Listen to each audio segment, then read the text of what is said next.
Okay, yeah, you probably didn't hear anything because I did not start yet, so hopefully you can hear me now. Yeah, I just had a couple issues logging into Zoom. I kind of was logged out and I didn't know it, so it took me a little while here. So appreciate your patience. Welcome. Awesome. Welcome, you guys. How are you guys doing on this final week here? Okay. All right, well, we're pretty much going to be wrapping it up this week, but we have another fun project for you guys. So hopefully we can end strong here with all the information that we've learned thus far. You know, and even though that this class is over, it doesn't mean that you can't, you know, all the projects are done and you don't touch them again.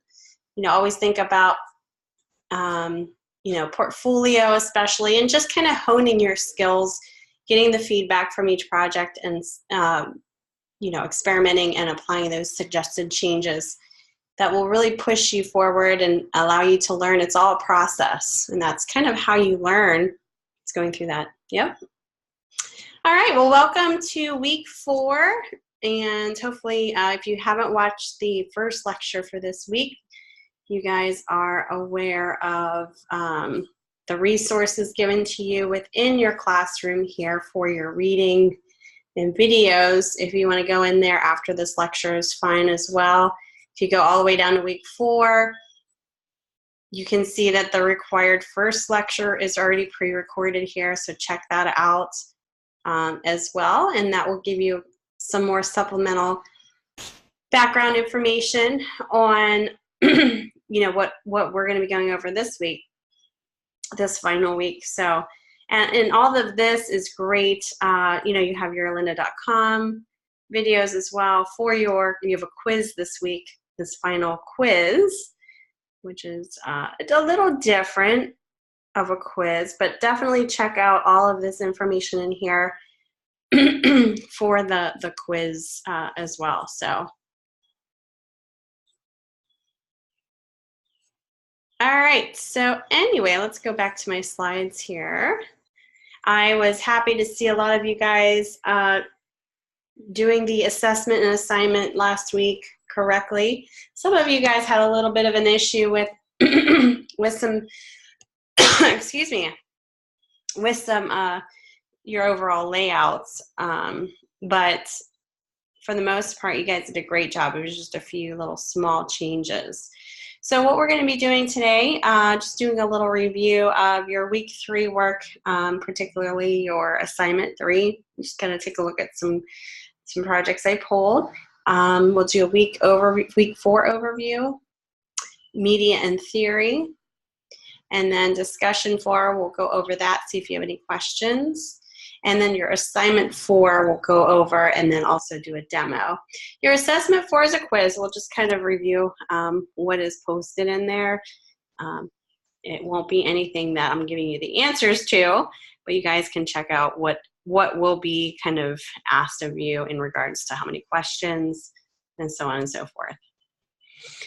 All right, so week 3 grades and review. Late submissions for week 3 needs to be turned in as soon as possible, if not by Saturday. That's the final day of this class. I cannot take any late work past that. So go ahead and turn that in as soon as possible for credit, possible credit. And then week 1 and 2 assignments are now closed. So just kind of be aware of that. The late grade policy is in effect. All right, so assignment 3, you guys have fun with this? Seemed like a lot of you guys did. So I had some of you guys do multiple variations, so that was kind of interesting. Good. If you don't see yours up here, it doesn't mean that yours isn't good. I just kind of grabbed a few that I thought was kind of interesting to share here. So let's go ahead and take a look. Oh, good. Yeah, the poster's going to be fun. You got already started on that. Good. Yeah, I mean, why not get started early on that if you can? You know, might as well get it out of the way or kind of experiment more with it, have more time. So that's good. All right, so I just pulled a few, and you know, these always there's always room for improvement, but I thought these were good examples to show you of the students in your class that I thought were good, as far as the overall composition. Some of you guys forgot the monogram. I was kind of surprised to see that. That was one of the main things that we talked about, and also in the assignment description. So make sure you're reading that carefully, and also listening to the lectures. I do the step-by-step demos for a reason, so that we can clarify what's written in the assignment and kind of give you another approach to how you can create your projects. And I just thought this was a really good, well-balanced layout, good hierarchy overall. Here's another one that's a little bit more simple. Now, this is all based on the specifics of each wedding, too. I like the monogram here. I think this works really well. It's very elegant. And it goes really well with the other typeface chosen. I did have a few of you that only did one typeface throughout. So make sure you're also providing 2 separate typefaces, possibly one for, obviously one for the monogram and the other for the body copy. I thought this was kind of cute, a little different, more casual look to this particular invite here. Kind of a fun way to look at that. It's another more elegant one. Yep, it has a pop for sure.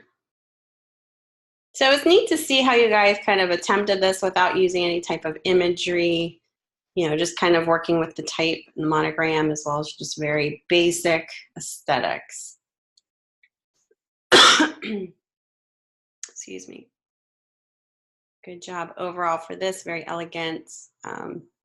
Another one, very elegant. Yeah, it's hard to not use the clip art. This kind of, this was, obviously pushing it a little bit, but, it works. Obviously, it's just kind of like if this person did this by hand, obviously this would be not considered clip art, but something that they have created with the tools in Illustrator. Definitely hard to not kind of dip into that. Here's a really nice one, simple yet very effective one with the monogram, and it's a nice tone of this one. Okay, so great job. And, just a few of you had some issues with the overall hierarchy, proximity.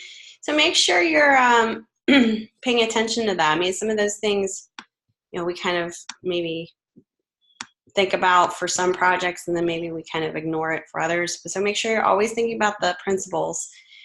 So think about line breaks. Where some things that I noticed, some of the breaks were not as favorable. So I would suggest saying it out loud. Read the whole invite or the copy that you're adjusting. Read it out loud. Where it breaks is kind of like a little visual pause.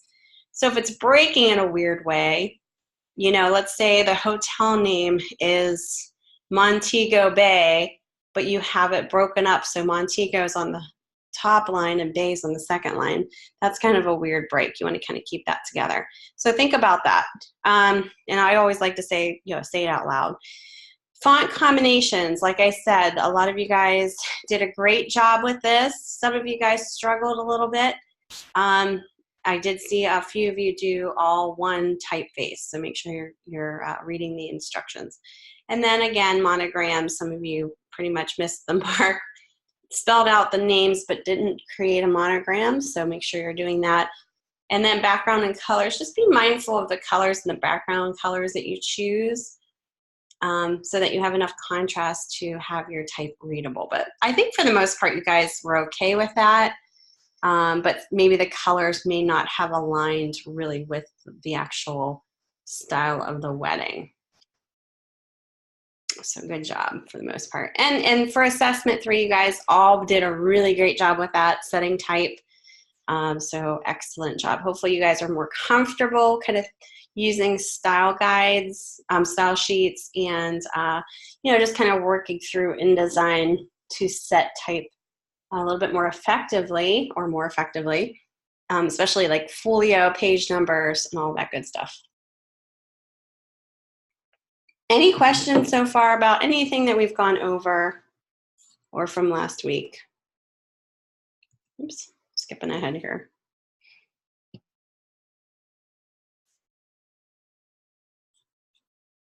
Okay. All right, so let's go ahead and dive into week 4 discussion. I know some of you guys got this started already. That's great. If you're kind of unfamiliar with this, you know, I did kind of post responses yesterday, so go ahead and read what other people posted if you're able to. It talks about font usage and copyright. So let's go ahead and take a look at that and let me know if you have any questions. So it could be a little challenging, but something that you definitely have to be aware of when you know you're dealing with fonts. All right, so basically, just like with images, you can deal with legal trouble with like different fonts and copyright fines. So it's really good to be aware of this, and that's kind of what we're going to be talking about in your discussion. So I'm going to go with career relevancy. I'm just going to read, because I think this is all really good information here. I'm going to read through this. So there are thousands of fonts available to designers in the field. To serve yourself and your clients better, it is important to understand what you need to look for when purchasing and downloading new fonts. You also want to be sure of the copy and usage rights of that font. Using a font outside of the license restrictions can get you and your client in legal trouble and imposed copyright fines that can be very expensive. So start researching fonts online and you will get thousands of results. Some have to be purchased from established font foundries and software companies. Others are free for personal or commercial use. But all fonts are not created equal, nor does every situation call for a sophisticated font family. Before deciding where to look for fonts, evaluate the project and consider some of the needs. It is a project for school or your own practice rather than a professional project you're getting paid for. So think about those things. Is the design for a one-time standalone project? Is it the design, or is it the beginning of a series of work that will need to be expanded on in the future? How about the cost and the quantity of the production? Is it an offer on a web banner that will only be posted for a couple of weeks? A packaging label that is going to be printed in 20,000 copies or largely costly wrap for a building? Are you creating a new brand identity, or is the project part of an already established brand? You will need to evaluate the needs and then compare the quality and usability to determine if the cost and quality of a finer font will be worth it, or if a cheaper for free version will suffice.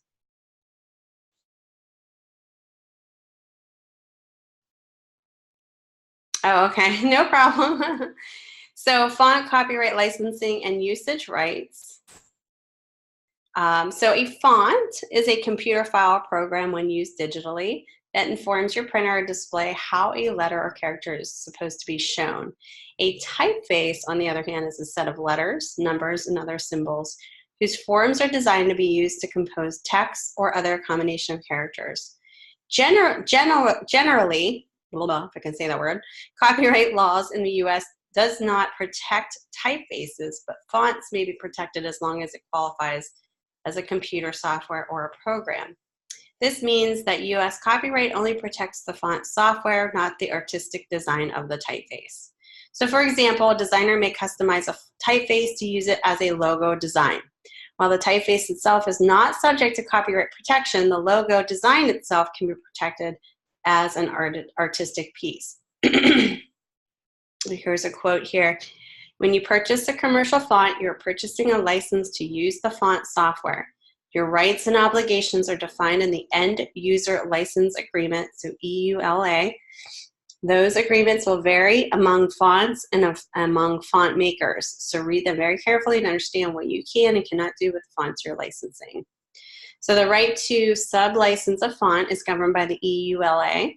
If you have purchased the font yourself, you cannot send the client the font file unless the EULA specifically permits you to do so.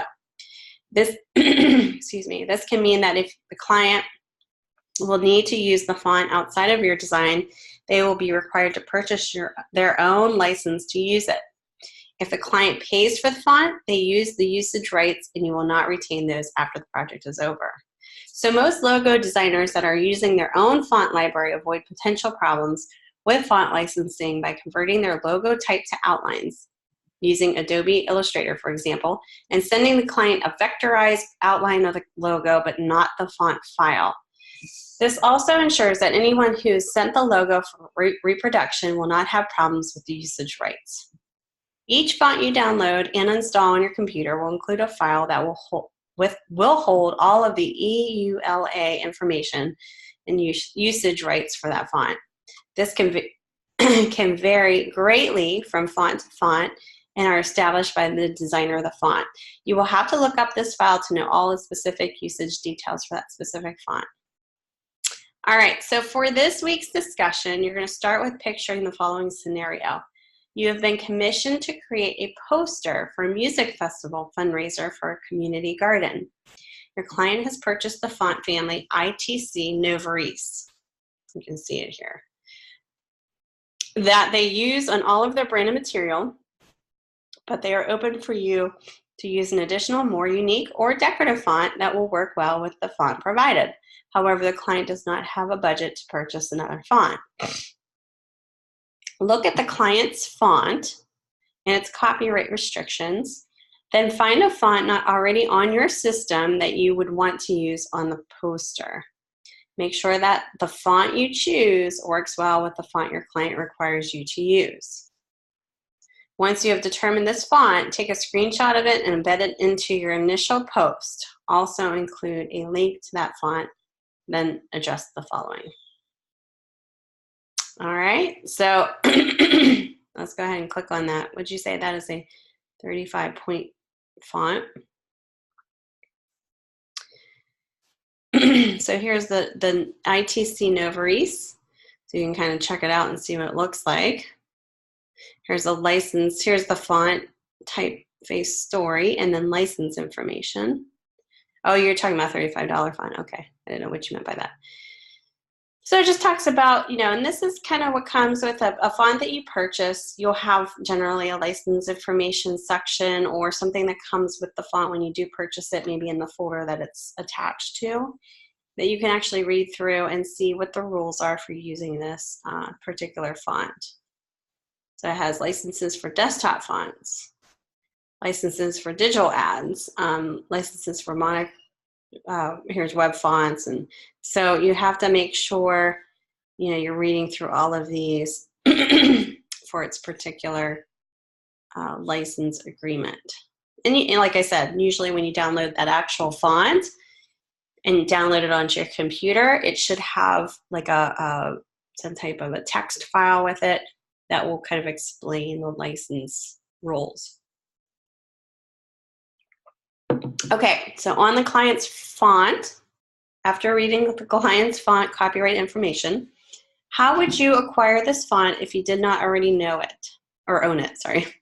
Explain your reasoning for your approach. Things to consider. Can he give it to you to use since it's for his project? Are there any circumstances where you wouldn't have to purchase it yourself? Would the conditions of the usage term change if it was a pro bono project? If so, how? Do you guys know what pro bono means? If not, you can click on here and take a look at the actual description of what it is. So it's basically you're doing it for free for, benefits you and contributes to the greater good. So it's kind of a pro bono piece. All right, so that's what that means. So for the additional font you choose for the poster, embed or screenshot and a link to the font you choose, kind of embed it. When looking for the additional font, what was your strategy of finding a font to adhere to your client's budget? What was your thought process? What did you look at on the client's font to come up with the best solution for the additional font you would use? Did you find any restrictions of usage on the free font site you explored? If so, what were they? What would you do if none of the free fonts you looked at had quality you were needing, but you found a font that you needed to purchase? Would your decisions be different if it was a pro bono project? How and why? So for your citation, you might use articles that discuss guidelines for font copyrights and when fonts can be redistributed to others to use. You can also find articles from experts that explain how certain copyrights can be used. All right, I also posted here just kind of a nice little resource for this first person that posted in here. So you might want to check it out. Talks about, you know, making sure your work is legal. So you can definitely check that out. But you might want to read this too. I was helping the student and you guys out as well, talking about some things to kind of be aware whenever answering this. Now here's some examples for benchmarks. If you're kind of a little confused on how to formulate this discussion, you can definitely check this out. This is a student type of examples here. So you can kind of read through. I'm not going to read it word for word, but you can definitely check it out and see how this particular student decided to answer each question. That's sample 1, and then sample 2 is right here. So this is all provided for you guys. Here's sample 2. You know, and not only use citations to help support your perspective, but also, you know, use your critical thinking skills to say it in your own words, just kind of explaining each scenario. Okay. Any questions about that? Kind of a long one, but I think once you get into it, it's not so bad.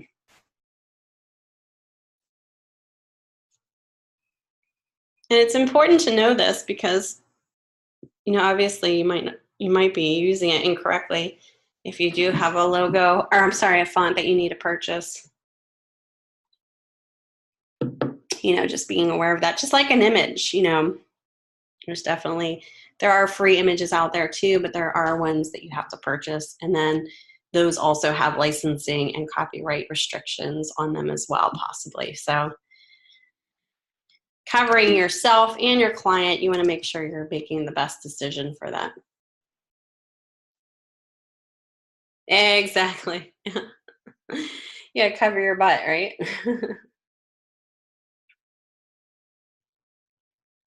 So, all right, and you know, you don't know until you learn it. You don't know what you don't know. So this is why you're here, learning these rules and restrictions and all that fun stuff.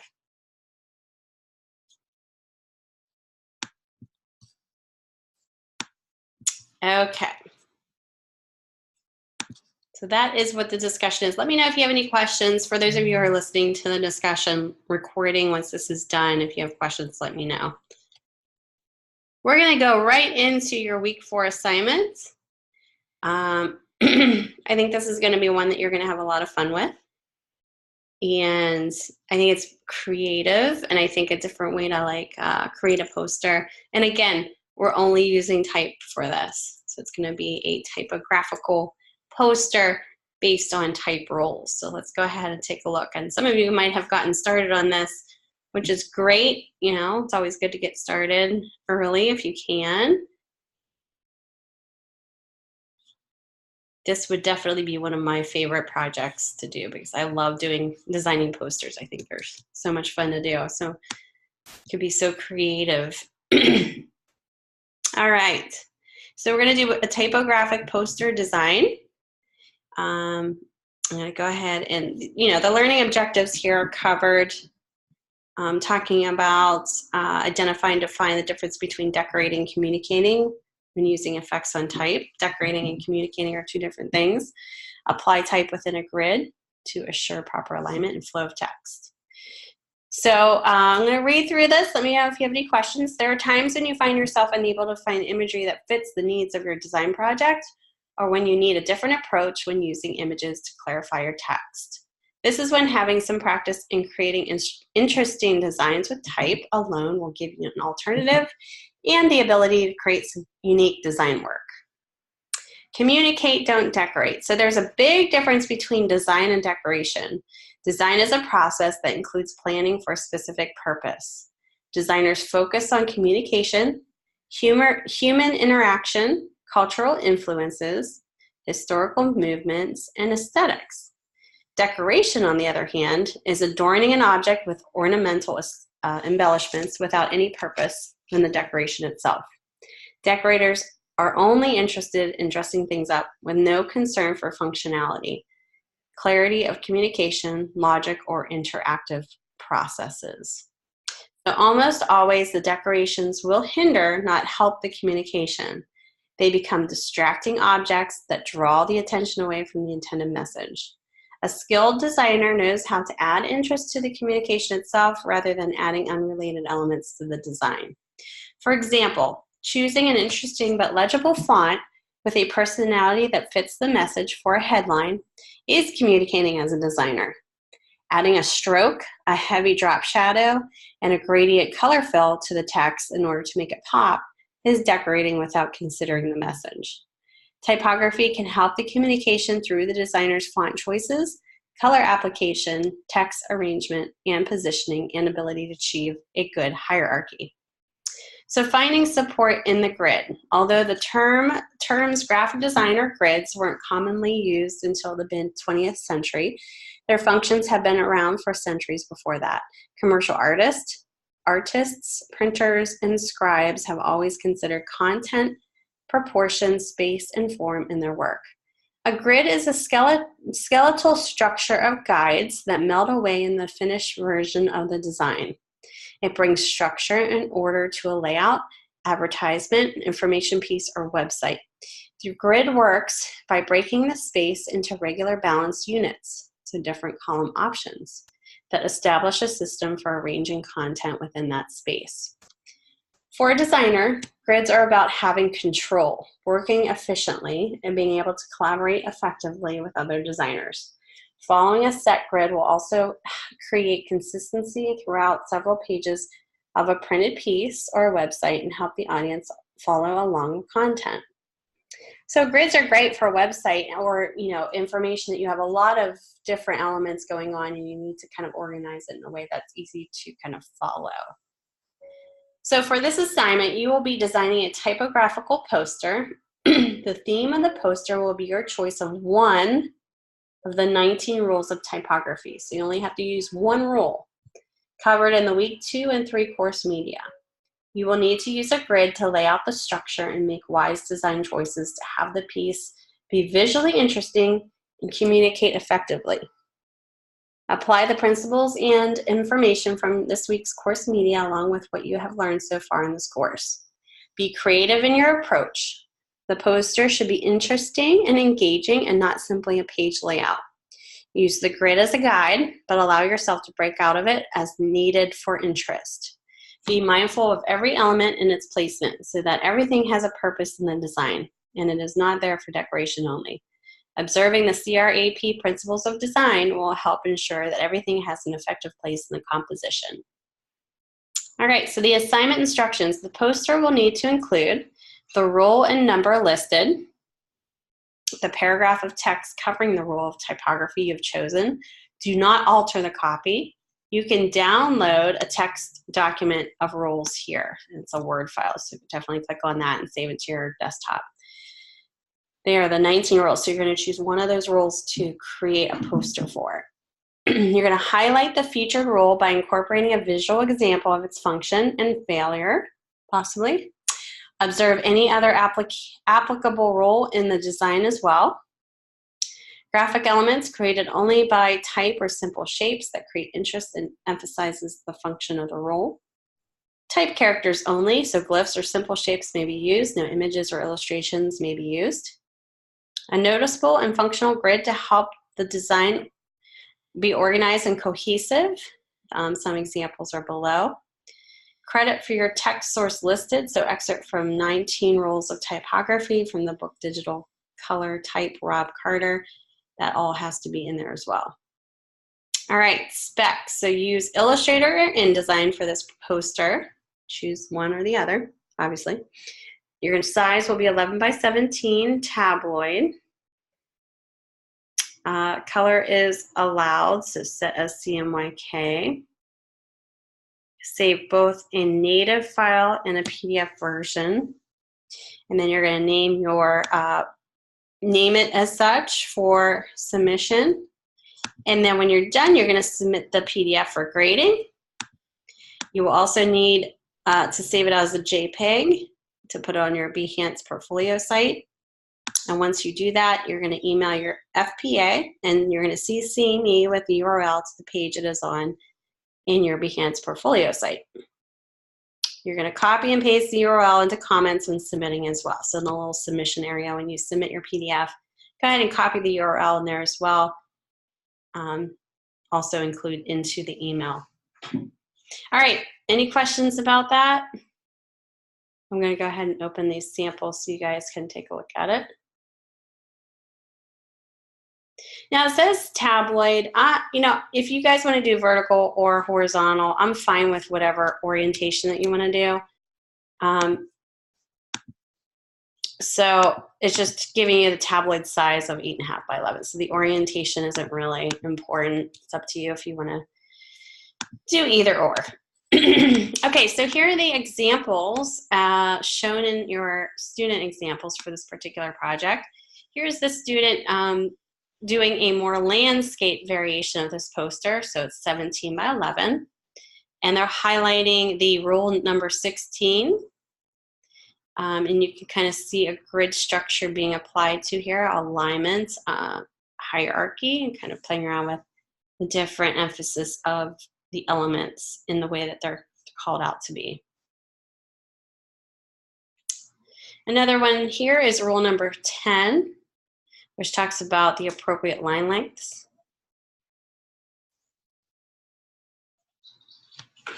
Hold on 1 second, guys.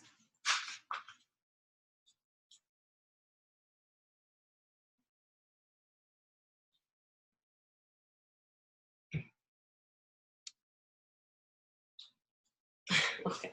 I heard a baby crying, and it was my daughter's baby doll that my puppy got on, was chewing on here, so I had to save it from being torn apart. All right. So these are two great examples just to kind of get you guys started with you know, how to approach this project. Let me go ahead and open up that Word file that's given to you guys so you can at least see what the rules are and just see how it's presented to you guys. So you have a choice to choose any, so this is the 19 rules of typography. You know, obviously you read through all of them and then decide on which one that you want to go with that you think that would work best for an idea that you have. Feel free to do a sketch of your work before you get started, and a good grid structure to play around with, and then go ahead and start with your either InDesign or Illustrator layout. Do you have any questions about what I read so far?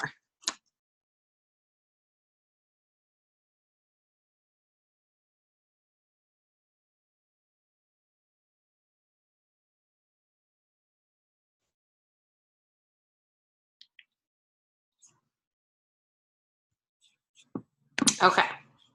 All right, so I went ahead and for my demo, I decided I'm going to do rule number 16. So I just did I'm going to do a copy of rule 16 here. And I'm going to do mine in InDesign. So I'm going to do my demo in here. Let me know if you have any questions. Okay, I'm going to go ahead and open InDesign, and I already have it open, but I'm going to make 11 by 17. Let me share my, hold on 1 second, I'm not sharing anything. There we go. So just do File, New, and then create your 11 by 17. I'm going to make my margins a little bit bigger. So I'm going to go up to Layout and Margins. I'm going to make these at least, oops, click on the little links so that all go together. 3/4 of an inch, just to give me a little bit more, because it's a pretty large poster. So I want a little bit more margin space here. Now set up your grid based on kind of how you want your grid to be. Go up to Window and go to your View and Grids and Guides, and you can show your baseline grid, your document grid if you want to. Just make sure that you have your rulers showing so that you can manually bring down some of these rule lines to set your type and your kind of set up your structure of your grid. So I'm going to go ahead and start mine. And, I can adjust this based on my type size and all that good stuff. But I'm going to go with something similar to this. I kind of did a little sketch before, so I kind of know what I'm going to do here. All right, if not, you can kind of play around with it as you go. I'm going to go ahead and type out, do a little type box and do a Command V to paste what I just copied. And now what you want to do is you want to find a typeface for this, okay? So I already picked mine out. I'm going to do a very simple universe font. And I like this universe font because it's very versatile. It has a lot of different type family. Type families to choose from, so that's kind of why I like to choose something for this particular rule, because there is a lot of different emphasis pointing out, you know, bold and italic and all that. So I want to use a typeface that has a big type family. I'm going to go with Universal 45 Light for just, you know, general copy here. Now, what I want to do is I want to create emphasis. I'm going to pull this over to match my little column that I made over here. I'm going to create emphasis. So what I'm going to do is I'm going to actually take my type tool here, and I'm going to put a little number sign in there. I'm going to highlight this and then hit Command C to copy this, and I'm going to bring this to its own copy box and paste it in. And then I'm going to highlight that, and I'm going to make it larger and kind of play around with it. Feel free to kind of play around with the orientation if you want to kind of emphasize the rule number. For example, I'm actually going to pull this out of its own box too. I'm going to do 2 type boxes here. This kind of helps with, you know, if you want to put certain emphasis on the other one, if you want to make it bigger, you know, you have a little bit more of a freedom to do that. And actually, I'm going to take this rule out here, put it here. All right, and then I'm going to go over to my character palette, and I'm going to change this to, you know, maybe something more emphasized. So I'm going to do universal condensed, ultra condensed. Let's see. See all my different type choices here. It's kind of nice. I'm going to do universe ultra condensed. And let's see if I can just have ultra condensed. All right, I'm going to do all capital letters.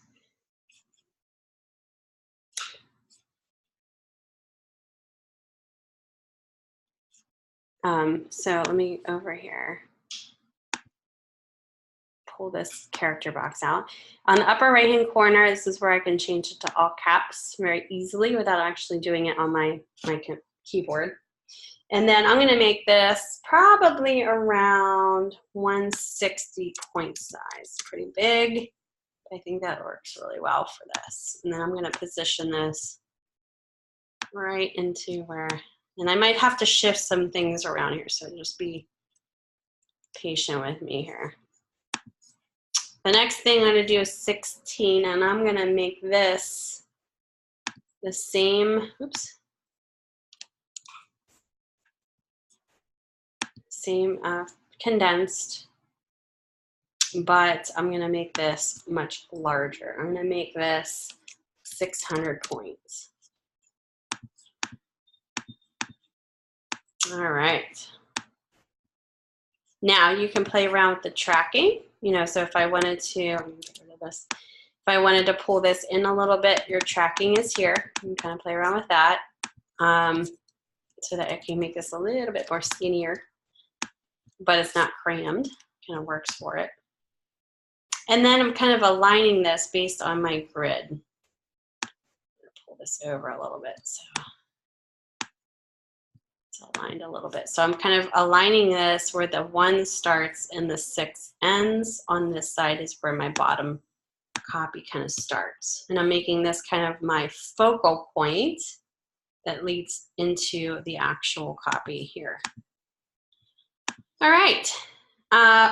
With this being said, I'm going to do a little return here.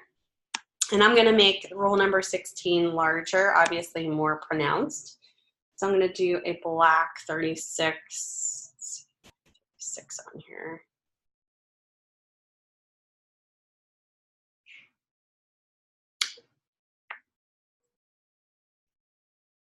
I think I do. We'll just do a, Actually, let's do a little bit more condensed.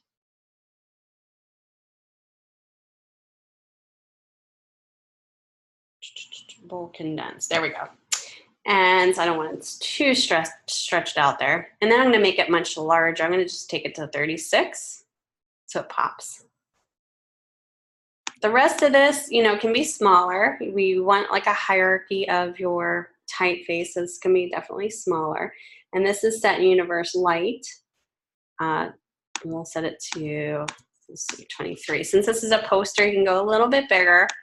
You know, you don't want it to use something so small. I wouldn't say don't go any less than 18 points because, you know, obviously you're going to be looking at this a little further than holding it in your hands.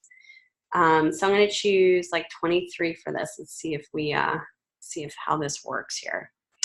Then read through your rules, and then, you know, if you need to kind of play around with it. So emphasize elements. So maybe emphasize that. Make it bold, something, or you can do all caps.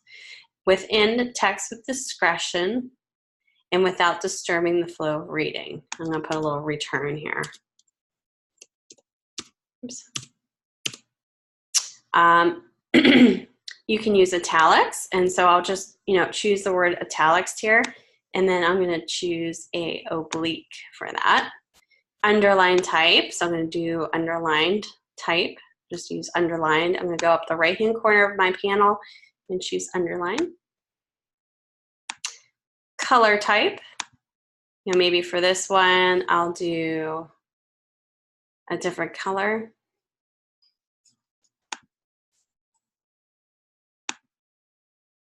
And I'm going to do this one white because I'm going to do a different background on this. Different typeface. And maybe I'll select this whole thing and just choose different typeface altogether. Small capitals. So again, I'm going to go to my character box and go to the upper right hand corner and choose small caps. Capitals, same thing, only all caps.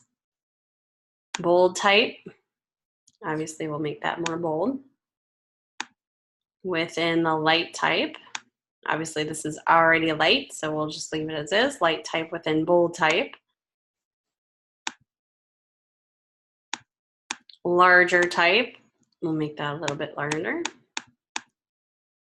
And outline type, which for this, I'll probably make this bold so we can actually see that it's outlined. And then what I'll do is just flip it so that the stroke is black and the fill is white. To emphasize, I could do a different color here too. We can do white again. I know you can't see it now, but I'm going to switch my background colors here. So, but never overdo it. Use minimum means for maximum results. You could probably do a little return there too if you want. And then we still have the copyright information too. So I'm going to have to move all of this up. But before I do, I'm going to go ahead and take a rectangle. I want some contrast here that's just not black and white all the time. I'm going to do something different. So I'm going to do a new color swatch. And I'm going to make this kind of like a, maybe like a darker purple, like a plum color. I'm going to send it back. And then I'm going to make my copy white.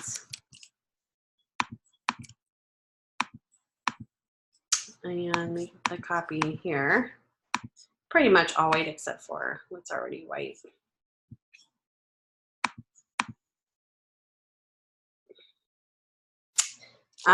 Color type, I'll change this maybe to like yellow, something that pops.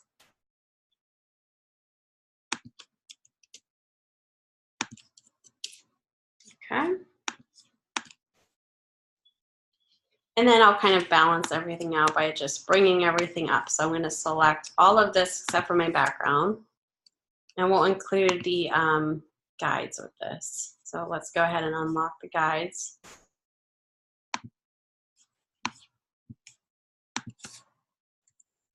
Oh, I'm not going with this here. Hold on. There we go.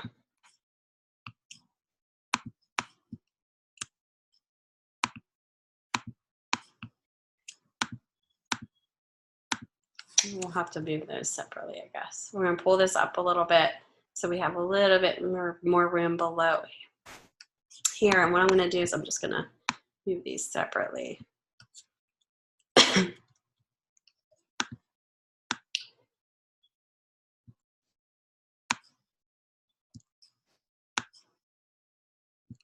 Okay. Now let's go ahead and copy what, the other information needed, which is the credit. So I'm going to go ahead and back into, and you can't see what I'm doing, went back to the assignment instructions, and I'm going to paste in the source. I'm going to do a return before I do that and paste it in. I'm going to make this a lot smaller because it's secondary information. It's a resource, like a cited source. So maybe making this like 14 is probably, and maybe oblique. Let's make it. Might be good for that. Oops. Just make sure it's breaking good, breaking well, and it makes sense for what you're doing here. All right, the next thing I can do, let me view, let me hide these guides. I'm just gonna do a presentation view so you can see it. Maybe you can even try different alignment options. Maybe this would look better right justified. So you can try that too. Play around with that.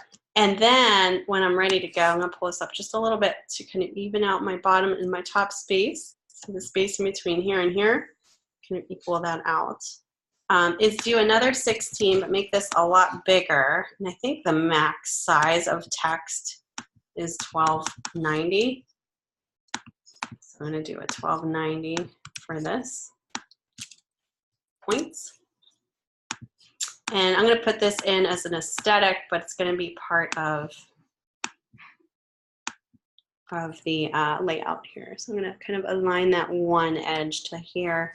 And I'm going to make this the same purple color, only a little bit lighter. Let's see what 80% does. And then obviously I need to go and choose everything but this to bring.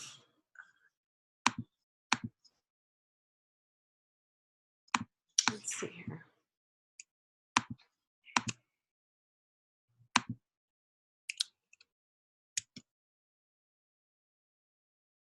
Bring forward.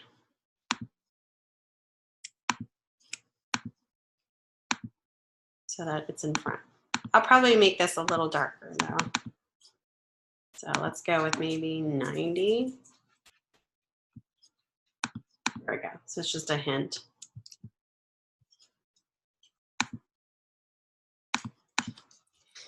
All right. I'm going to name this while I'm at it. Assignment 4, first and last name. It's pretty good. So play around with it. See kind of what you can do. I added the 16 in the background to make it look a little bit more visually interesting since we have more of a flat looking file. Thank you. It's readable. You have the headline almost kind of leading you into this information. I created a grid structure, but I kind of broke out of, a typical grid where it's all the same column width. I have, different columns kind of broken up that makes sense, sectioning off information. So play around with that. And it depends on the role that you choose and how you're going to display your typeface. So you might want to show what not to do or what to do based on kind of the roles. Like for instance, if you choose, let me go back to that Word file again. Like if you choose this one, obviously you want to show what a widow looks like and an orphan looks like, and maybe do like a little slash through it as saying, no, don't do that. There's also one in here talks about distortion of type. think right here, distorting text or squeezing. So you might want to show an example of that and, you know, how not to do it. Oh, you did number 2?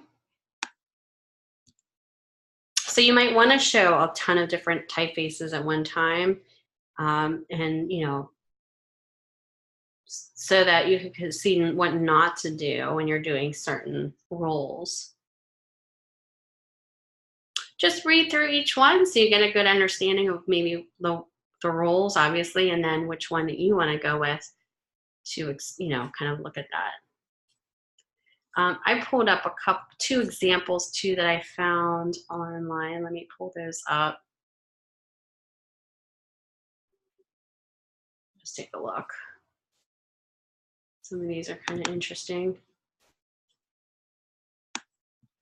And I believe these might be students that actually took this class that I found online, so, because they were also in the Behance, but kind of interesting. See how this one is talking about rule number 17 and actually shows the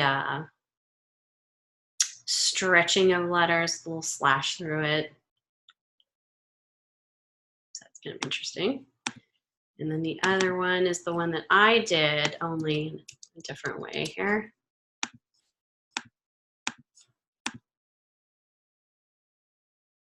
Kind of an interesting layout there. So, you know, you really want to have fun with it.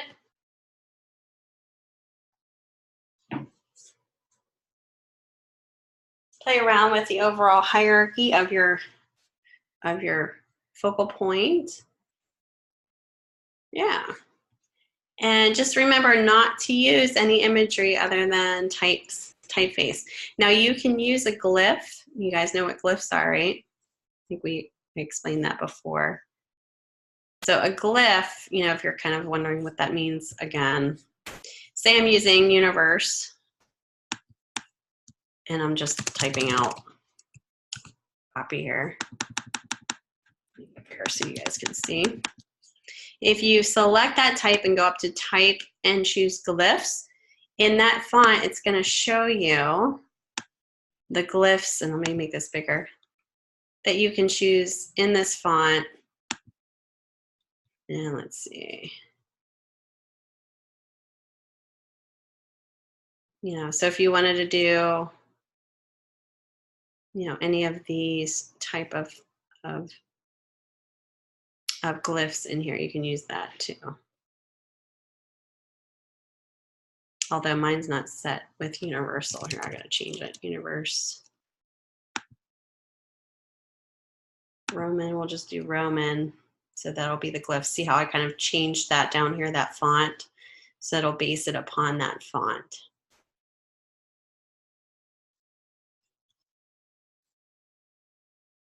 So you can use like the plus sign or the little like asterisks, stuff like that. So play around with it and see what you can come up with. All right, any questions? Pretty straightforward.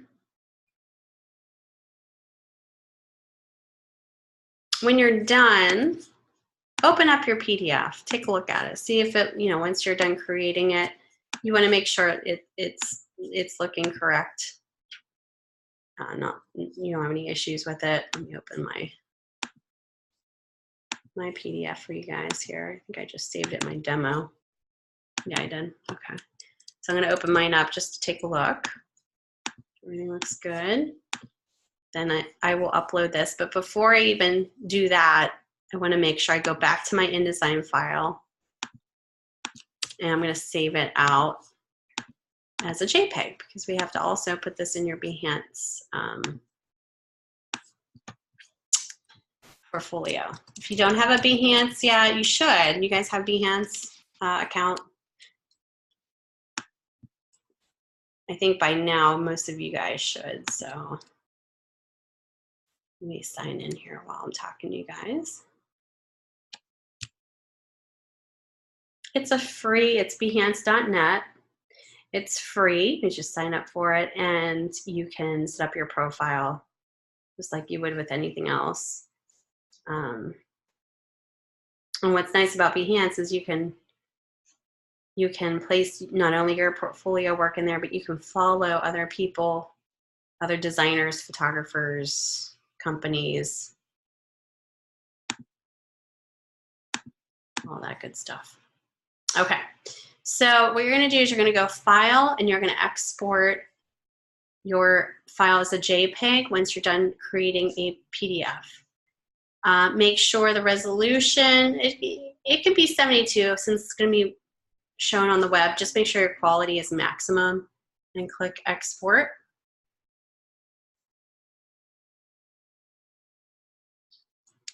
And then here's my Behance page here. Yours might look different. I have, obviously I have my projects on here. You're going to create a project once you're done, logged in, and you're going to upload that JPEG.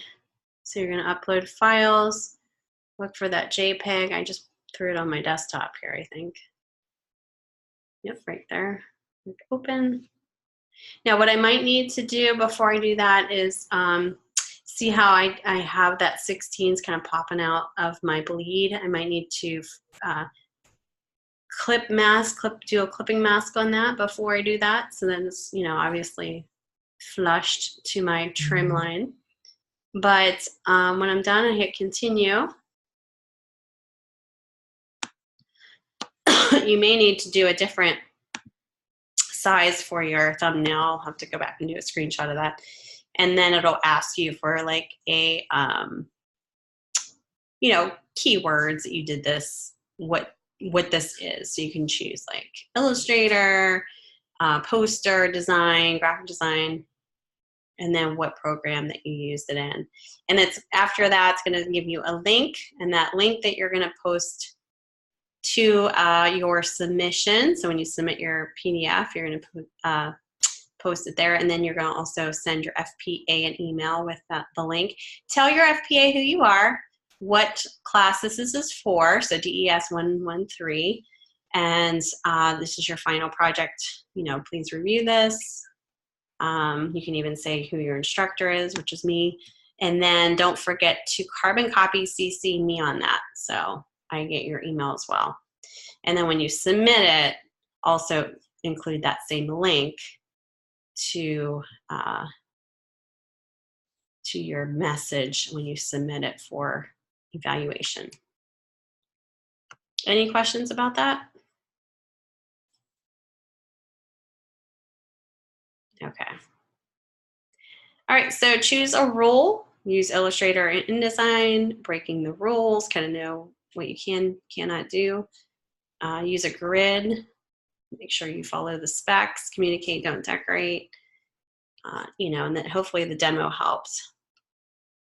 So you're going to save it as an AI or InDesign for future portfolio revisions. Submit PDF for grading. Save the JPEG for Behance and upload it to Behance and send a link to your FPA. If you don't know who your FPA is, go ahead, send me an email. I will let you know who it is. All right, give me 1 second here, guys.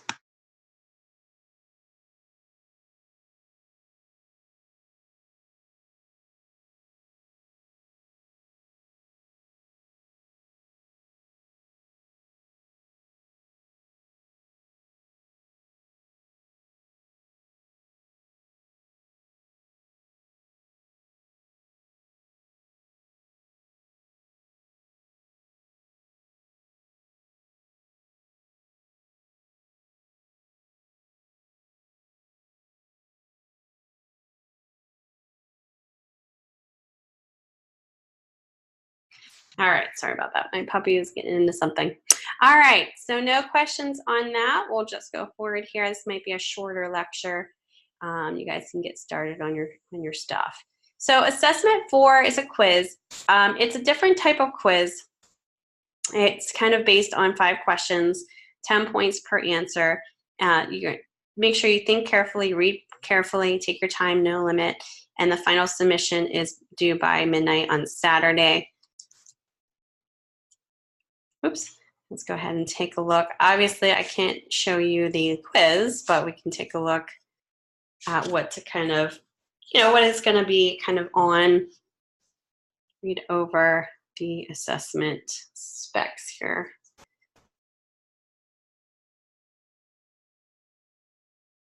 All right, so the final quiz is worth 50 points, and it's a little bit of a different quiz here. These are the objectives covered, so you make sure that you're reading through these.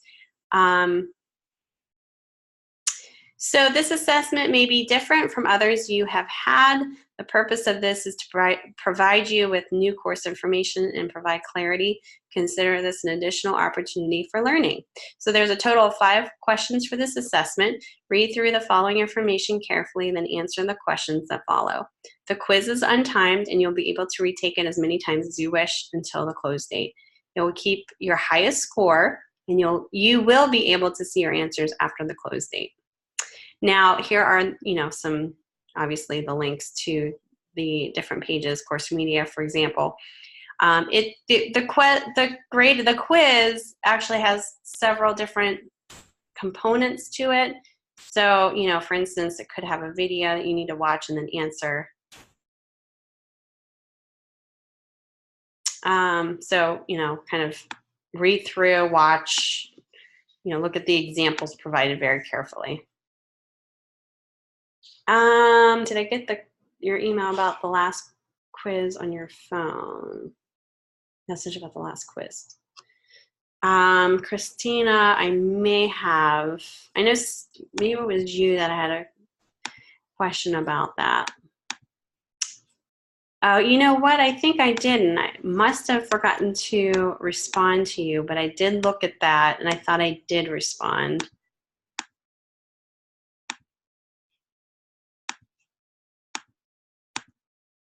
Let me go back to that email, and I will respond to your email. But I did dig in there and take a look at what your questions were about.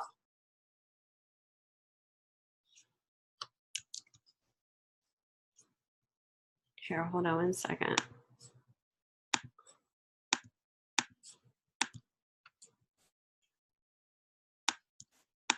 Okay. Yeah, let me open up my email real quick here, because I do remember you asking me about specific questions, and what you were asking me, I did look up, and I meant to respond to you, and I must have not. Let me see. I thought I did. I'm losing my mind. All right, Christina. Give me 1 second here.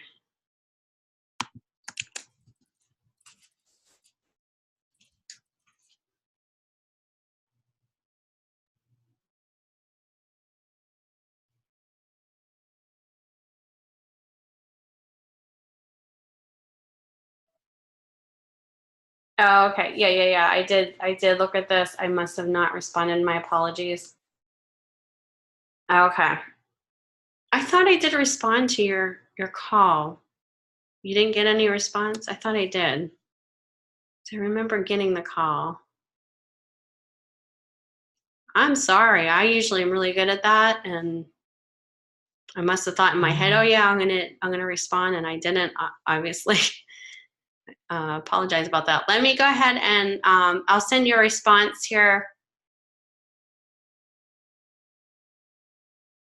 Yeah.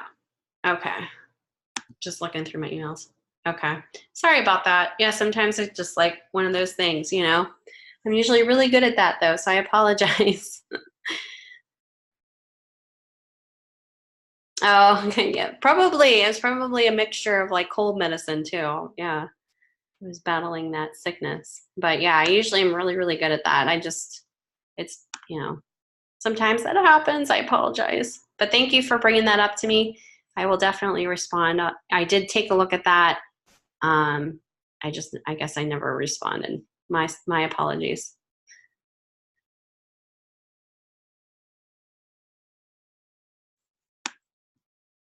Okay.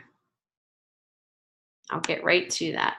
All right, so I just have some links, and I will post this to your announcements so that you guys have some extra resources here. Okay, thanks, Christina. Like I said, I'm usually better at that, and sometimes it just slips through my fingers. I apologize, especially because you called too. Usually If you call me and email, I'm right on it. So, all right. So I will post these links or some of these links to your announcements, just a couple of things to take a look at as you're, you know, as you're creating your posters, some things to be inspired by, so that you can use this as a supplemental resources within your course here. It's always nice to find new information. All right, any other questions or anything that you want to see, look at, review, let me know right now and we'll take a look. If not, we'll wrap it up. We'll keep it a shorter class today since you guys, this is the final week. You guys can focus on your stuff. And okay. Thank you guys so much for coming in. And, you know, just as always, you guys inspire me as an instructor, just how hard you guys work and things that you come up with, you know, really kind of, it makes me do what I do. I love what I do because you guys inspire me. So hopefully I'll see you guys in future classes. I know I get repeat names in here. Thank you guys. Enjoy your end of the mod. You guys will be starting up with a new mod. Do you guys know what your classes are next mod? Oh, thanks, Catherine. Appreciate that.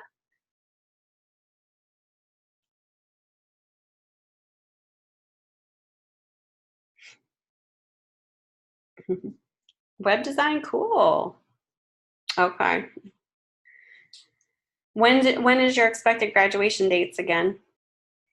You guys coming up to those soon, or is that okay? Yours is okay. You have a little while there.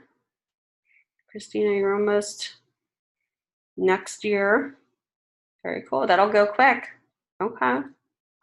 That'll go really fast, you guys. You know, even though it seems like it's so far away, it'll go super fast. I know I kind of miss being in school. I like that. I don't know. I just love to learn and just be in that environment. So just enjoy as much as you can. You know, soak it all in. That's okay. Awesome. I'm excited for you guys. Well, stay in touch. I'm going to post my information to stay in touch if you would like to. I'll post that to announcements before the class is over. I do have a lot of students that kind of keep in touch with me, which is great, just to see where you guys are from time to time. So I'll go ahead and post that as well. Oh, okay, for your bachelor's. Cool, very good. Yeah, right? Yes, exactly. Yeah, I had students show me work, ask me for referrals, references, just look at things, keep me updated with what they're, you know, what they're interviewing for, questions, you know, never know. It's kind of why we keep in touch, especially with your fellow alumni when you do graduate. Good for you. Awesome. Are you asking me? Oh, I won't be at graduation, unfortunately. I'm in Pennsylvania, so it's kind of a trek. But I am into a lot of different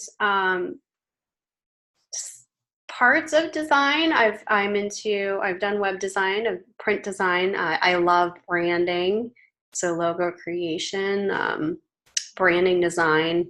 I love design methodology. I love teaching that. That's the process of coming up with concepts. I love typography. I taught, you know, obviously taught that. Yeah, I guess the biggest ones are brand design, branding. I've done package design, I've taught photography. So I've kind of done a little of everything. Publication design, I love. That's kind of what I got into after working for several ad agencies for many years. So, you know, typography has a lot to do with a lot of those different areas of design. So I've been told if you hone in on your type skills and you're really good at setting type, then you have pretty much made it as a designer. Typography is huge. When I went for my master's at SCAD, they really focused on typography because that was one of the, it's a very challenging thing to learn because you're not using imagery, you're using type. So setting it correctly, using the right type, knowing the history of the fonts. I mean, there's so much you can learn, and it was very focused upon that. So the more that you can hone your skills in on typography, not just the overall design that you're learning throughout these classes, you will set yourself up in an effective way as a designer. You will kind of because a lot of the times design students, typography is overlooked. I know I kind of overlooked it when I was an undergrad student and I got into the real world, and then I just kind of started honing my skills, and that's something too comes with experience. It's not just something that you can learn right away with certain things. So, but the more that you can learn and experiment now with, the better off you'll be. Yes, digital photography. I love teaching that. And actually doing that too. I minored. I was 1 credit away from minoring in regular photography, digital photography, when I was an undergrad. I went to go freelance because I started college as a designer. So, would I still have to look at work? I always like to tell people, because I think to voice your comment. Yeah. I always like to, give me 1 second here, tell my students that I would recommend working for somebody first, just so that you get the overall experience of actually the workflow, the process, because sometimes there's things that you may not, and I know when I went out into the world, I didn't know a lot of stuff, like the printing process side of things, the press checks, the dealing with the clients, like all of that I had no experience in. So starting freelance work after graduating would have been probably disastrous for me because I didn't have that history. Now, if I was working in the field without a degree and I had some experience in that, then I would say it's maybe a little different because you have that little bit of worldly experience. Now you're kind of getting your degree in it. But I highly recommend working for somebody first. And that's what I did. I worked for 10 years before I started my own business. Okay, go ahead, Catherine. Okay, so my comment was about the digital photography class that I took when I was in high school. It also had some graphic design course, and I learned underneath a world-class painting artist. And I'm actually still very good friends with this artist and everything. And I told him about it, and he was like totally ecstatic, and his face just lit up when I told him the other day when I saw him.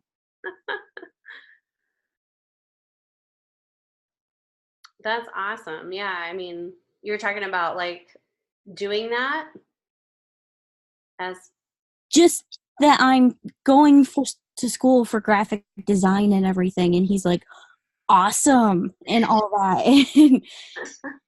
I think it's pretty cool. Like, I think what's neat about being in the graphic design field is there's so many different avenues that you can take and so many different people that you could work with, like a photographer, for instance. Like when I worked for that ad agency, I worked with other designers, but I also worked with a photographer and an illustrator.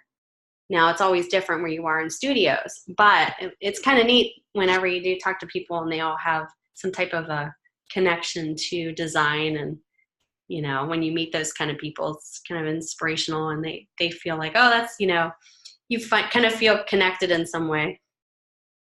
Yeah, and I really like it. And he's actually was one of the very few people who understood what it is to be a creative type of person, especially being a classical painter artist more so than an actual graphic designer.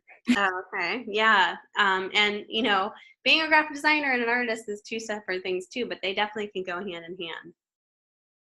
But yeah, once you get creative, like-minded people together, it's kind of cool because a lot of people don't know and understand what you do.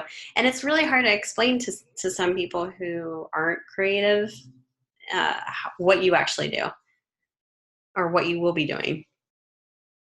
Yeah, I had some difficulty explaining to some of the residents at the nursing home I worked in last year that what I was going to school for, and they couldn't quite grasp what I was exactly going for.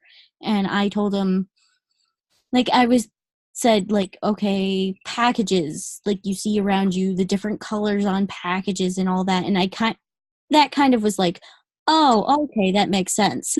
Yeah, sometimes it's a generational thing too. But yeah, just say look all around you. Advertising is everywhere. Like graphic design is everywhere. It's on bottles that you have. It's on, website ads popping up. It's pretty much visual. You're visually communicating. Um, it's a visual communication that you're doing as a designer. So it is kind of hard to explain it to some people, but I think once you are in that field, when you find that the creatives around you, it's kind of like you're in your own little club there. So it's cool to kind of to be understanding of each other in that regards.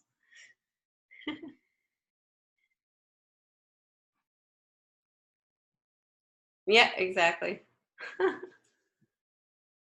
Yeah, we could that's exactly the mindset of a designer. Hey, I can always do that better. You're looking at a billboard. Hey, like I noticed this is wrong or whatever. So, yep. And Christina, you put on your own making photo blankets and designing clothing. Yeah, I think now it's just so cool to see how everything is changing and evolving in the design industry and how accessible design applications and software are to anybody nowadays, which could be a bad thing or a good thing. So it's kind of the design industry is definitely quickly changing. So it's so important for you as a student and me to be life learners, to always kind of keep up with everything because it goes so fast with technology and the trends and all of that. So keeping up, being a life learner, not just stopping with your education. Like I am continuously educating myself, and I'm not in school, but as an instructor, I need to be. So I'm practicing. I'm also a student, a life learner, and I'm also an instructor. I need to be up to date on all of that too. So, yeah. Just I guess that's kind of some people see that as a downfall when they go through the design field. Everything moves so quickly. If you're not keeping up, you're going to be left behind. So it's kind of keep that in mind. Just always challenge yourself. Always think, problem solve. If you can't find the answers, go look for it yourself. And that's being an online student. You guys are well in your way of doing that, problem solving. You have to, because these courses are self-guided. I mean, you get my guidance, you get the Canvas guidance, but you guys are responsible for your work and supplemental resources to look into. So, that's a big responsibility. So it's self-guidance too. It takes a lot. Okay, very cool. Yeah, definitely send me that. Yeah, and keep in touch. Like I said, I'm going to post my information so you guys can keep in touch, and hopefully I'll see you guys in future classes.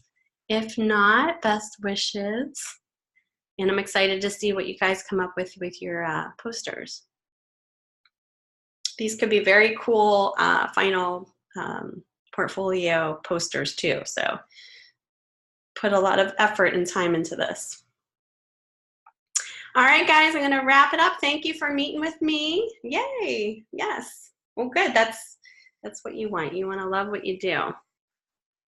So, all right, guys, best wishes to you all. I'll be seeing you guys on the boards. If you have any questions, I'm here. Hopefully I'm not ignoring your emails, right, Christina? I'll get back to you with that. Sorry about that. Sometimes it slips. But yeah, so just stay in touch with me and go ahead and get your work done for this final project. End strong. Oh, okay, that's good.